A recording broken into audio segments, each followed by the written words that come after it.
Mijin Rahama Sadau, 'yan social media dai na ci gaba da yaɗa hotunan ƙarya. Tun bayan bullar labarin auren shahararriyar 'yar wasan kwaikwayo wato Rahama Sadau da wani mai suna Ibrahim Garba, hotuna ke ci gaba da karaɗe shafukan sada zumunta ana cewa ga hoton shi. To sai dai kafar tantance labarai ta alƙalanci ta bi diddigin hotunan da ake ci gaba da yaɗawa, inda ta gano wasu bayanai da za su ba wa masu kallo mamaki. Da farko dai wasu sun yaɗa wannan hoton a matsayin mijin Rahama Sadau. To sai dai alƙalanci ta yi amfani da manhajar duba hoto na ƙirƙirar basirar AI, ta kuma gano cewa an haɗa mutumin ne da AI ɗin.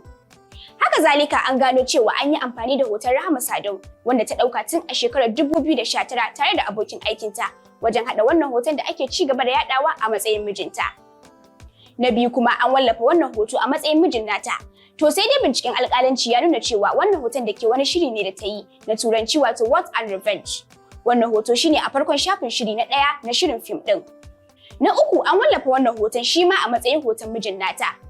To amma an tabbatarwa da alƙalanci cewa wanda ke wannan hoton kawun Rahama Sadau ɗin ne.